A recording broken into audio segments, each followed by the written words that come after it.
It just hit me that we're all wearing pieces from Africa. I have my bracelet on, and I'm really touched by the jewels I'm seeing today. Look at the colors. They're gorgeous. They're stunning. Beautiful. And they're all pieces from the Samburu collection. Yes. Yeah? And this one I've been styling and looking at for months, and I finally decided I was going to treat myself and buy it. Isn't it awesome that the woman behind these jewels, except for this one, but the beautiful beads, she's sitting between us. Oh, guys, makes me feel so amazing, like to see people how they look on, because most of the times when I go to markets and ladies, let's say, they always like, oh, it looks good on your skin color. But look at her. Oh, she's She looks killing gorgeous. it. It's beautiful. Love it on you. You just have to be not afraid, because the colors are beautiful on everyone. And it's so lovely that you have this business that supports your community and makes these beautiful jewels, and that we can all just hold this energy near us. Yeah, I love that. Don't be afraid. Yeah. Like, wear the color, wear the beads. And you're showing up there doing exactly that. I really, really like it. And the fact that you have not only bought this piece, but you're going to take presents home. Yes. When I say home, like you're about to go somewhere else. Yes, I'm going to be in the U.S. We'll be there for a wedding, so we'll be with family for the beginning of the trip. But then I will continue on to Charlotte, where we've lived for the past 9 years prior to moving to Graz. So it's a little bit of a bittersweet trip, but it will be good. Oh man, this whole concept of home, you're heading to what you said 9 years ago was your home. And Peninah, you're just coming back from home. How was it in Kenya? Kenya is actually one of my favorite places in the world. I have 5 countries that I consider my second home, and Kenya is exactly on that list, one of them. And she's coming back from Kenya. How has it been? It was so amazing being home for the past nearly 2 months. And being with family and the energy, and it was just magical. Let's give it a moment for the glow that we're seeing here. Let's give a moment to this African glow here. You know, there's something about the sun, as you said, you were connecting to your family, the vibes, the community, and I can see it on you. I can see the energy on you right now. And the earth. Like you were even talking about your boys being there, and that living in the city is challenging for them because they like to be out in nature. Luckily in Austria there's a lot of nature, but like you can just tell that you reconnected with like this inner piece of you. Yeah, while you were there. it's so true. Every time I go home, I feel like I've been reborn, or like I re-energize. Because I go there, I reconnect with nature, like indigenous. We've been living indigenous for the past, since the beginning of life, of course. And it's just different. I know that in Graz there's a lot of nature, but it just feels different. And my boys being in nature, taking care of animals, waking up in the morning and don't need to look at the street to cross because it's just everywhere is nature. It's just pure magic, and I don't know, I'm so grateful that I have the best of both worlds, and for my kids that they have the best of both worlds. I know you say that a lot, Yeah. like the best of both worlds, and Yeah. it really, it really touches me. It resonates with me. And this thing that you talk of, the indigenous, being able to be around the indigenous community and embrace everything that has to do with that. People sometimes associate indigenous with everything that is dare me say backwards or not progressive.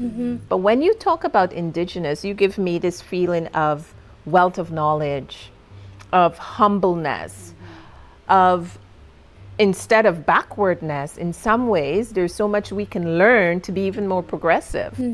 Yeah? Do you feel that when you go back home, like, wow, my people are so innovative? Yeah, as they say, as in English, they say, you never know what you have until it's taken from you. So the past 9 years I've been living here, I've really learned to be grateful of where I come from and what I have back at home, because there's just this. Okay, we are longing for development, for people are talking about education. Education comes in different terms, yeah. There's formal education, but there's also something that you get from nature, and a kind of education that you can never find in any class that you go, It's just natural. You learn from nature, you live with nature, you learn to live with nature. Nature heals, nature speaks to us. Oh, So I didn't know that until I came here. And growing up with nature, I'm used to having like a bunch of indigenous forests. Okay, indigenous is a word of, it's kind of labeling, but it's also, I kind of take it positively, because we still have this beautiful way of life that has been passed from generations to generations. And the best part of it is that we coexist with nature and we learn from nature. But when I talk about development, education, we can use education when indigenous knowledge is mixed with modern knowledge. It creates an explosion that something very magical. Like, I can't even explain in words. No, but you've said so much there that for myself, I can see it even from where I came from.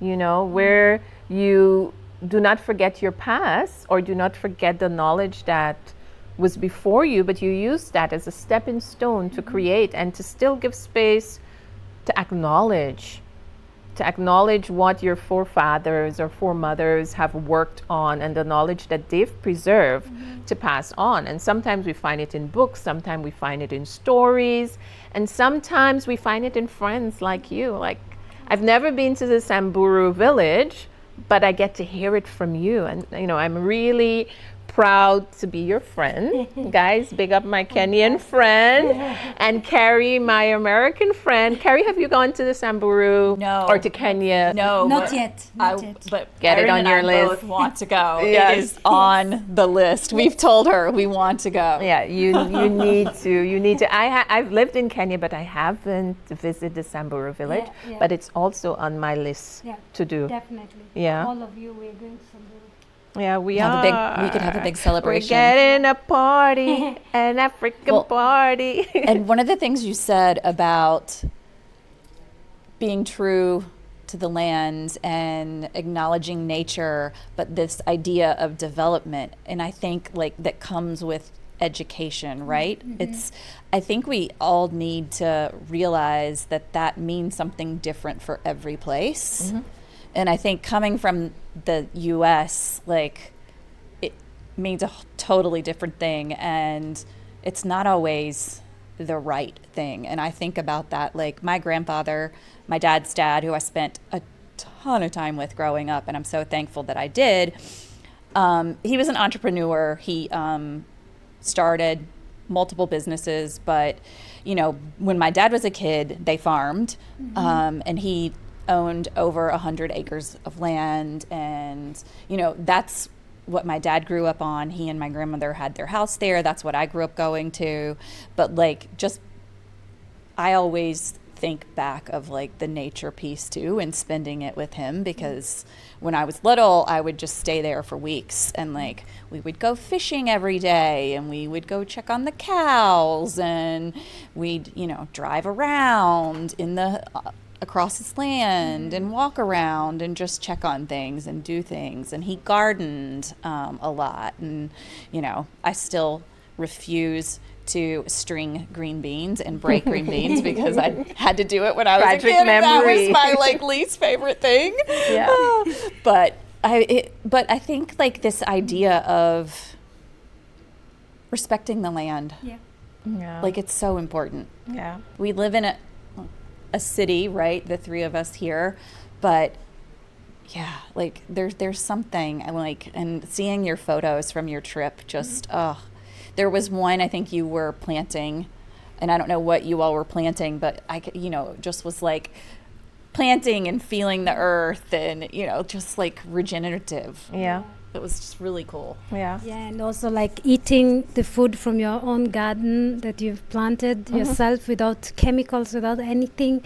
It's something that a lot of people don't really know how rich is that, because most of the people are always like for example, when I came here, I was going for greener pastures, but I actually didn't know what I really have. You had the green pasture. Yeah, I there. had green pastures. Yeah. It was. I mean, I grew up with really, really less, but I didn't know what poverty meant, because I was surrounded by love, community. Like when you come to our village, and when I talk of the village, when you come to Samburu, you'll ask me, what's a village to you? Because in our village, you find one homestead here, and then you go 10 kilometers, you find one, Yes. But people always think that a village is one crowded, especially from Africa, it's one crowded area, but it's not. But the entire area, it's like every person, when they ask you, they won't ask you your name. They will ask you, which family are you from? They can't ask you your name. That's what I miss, They identify you by that. Yeah, exactly. And also, like, there's nothing like me, myself, and I. It's like our village, our, there's nothing like me. I miss that community. And my kids waking up in the morning, they are born and raised here, of course, but they are so connected there because we go every year. And in the morning, just waking up, I don't even see them. When they come back, where did you go? We take the cow. We were taking the cows for water. We were looking for zebras. Yeah. It's just natural. Yeah. And I didn't know that I had that. I grew up with that, but I wanted to go abroad because there is greener pastures. Yes. But right now, I really appreciate what I have. Yeah. And The best of both worlds, best you of said. both worlds. The best of both worlds. Listening to you both, it started to plant this question in my mind on what home is. What is home? What is home for you? What is home for us? What's home for you, Carrie? That's a tough one. I think it's changed throughout my life in different stages. And it's funny, Aaron and my husband and I, we've had this conversation before, because I grew up in North Carolina, but I moved to New York City when I was younger and in my 20s. And there was something about New York City, even though my family wasn't there, I think it's where I became me and became an adult, and that just resonates as home for me.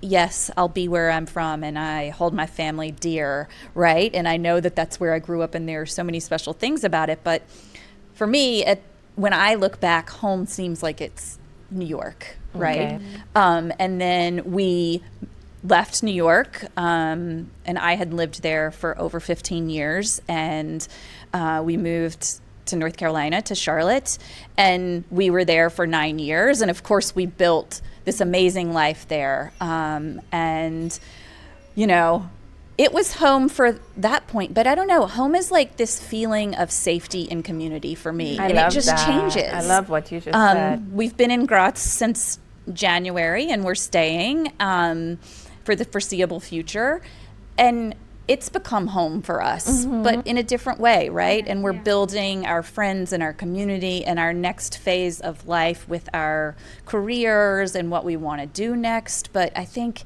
you can find home wherever you need it. Yeah, you've hit it home there. You've hit it home there. And I've found all of you in this wonderful community at base, and it's been amazing, just the things that we've been doing and the things that we're gonna do for the community. Yeah, there's so much that is coming up, so stay tuned to what's happening at Base Graz.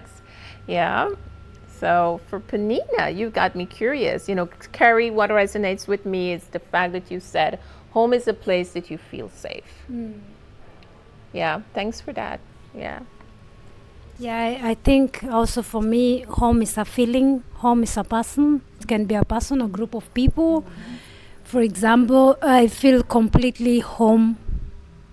My home is Neborkeju, the village. Say that again. Neborkeju. Nebokejo. How did I do Samburu people? Nebokejo. Nebokejo. So in our village, there's Yes. this iconic mountain. Yes. It's called Naiborkeju. Naiborkeju. Okay. It's such a beautiful mountain. You've seen in my photos. Mm-hmm. And every time I see this mountain, there is something special about it. And I feel like that's my home. And that's where I want to rest. You know, like I feel that, yeah. And when I go there, I'm at peace. But also, over the years, I developed this feeling, very strong feeling about Graz. Every time I see the word Graz, I have this, like, you know, this feeling, oh, that's home. Yeah. And every time I go home and come back, I'm coming back home. I have this feeling that I'm coming back home. And when I come to Vienna, I have a feeling that I'm not yet home. Yes. But the moment I see Graz, oh, I'm home. Yeah. You know, that Yes, feeling, it's yes. very special. And Vienna's I- almost there, but yeah, not but quite. No, yes. not home. Not quite. I'm Yeah. getting closer, Yeah. following the, what is it? The yellow brick home. Follow the yellow brick road, yes. Exactly. So, to be honest, home, as you said, you develop that feeling, that strong feeling of a connection. And also, like, when you think about the connection, the people that you, for example, when sometimes I look for jobs in Kenya, I'm like, I'm going back to Kenya. But then I remember my community here, what I've built here, the people I know here. I'm like, my heart is like heavy, you know that feeling? Oh, yes. So you feel like you're home. You have both. I have two homes, and I'm Yeah. so grateful. Yeah, I like what you said when you mentioned that home can be a person. Yes. Other than it being a feeling, that really touches me, the feeling aspect. Mm. Home being a person, because I'm from Guyana. A lot of my family have migrated to the US. But when I go to the US and I'm with them, I just feel this sense of peace, security, safety, when we can just talk our Guyanese dialect and eat our good pepper pot and whatever food. And the laughter, that makes me feel so safe and secure, like everything else does not exist. I don't have to worry.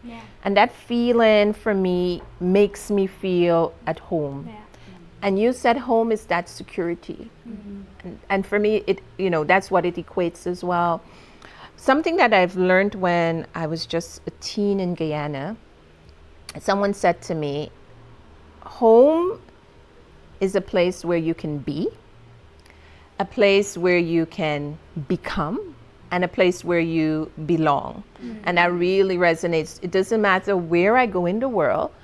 I'm heading over to South Africa, where I have to make a new home. But I'm hoping to be whichever stage I am in my life, because we're all dynamic, we're not static.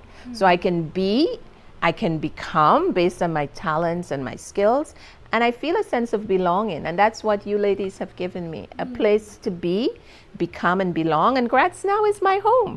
It's going to be one of those places that I just want to be. And we can't wait until December already when you come back to visit. Yeah.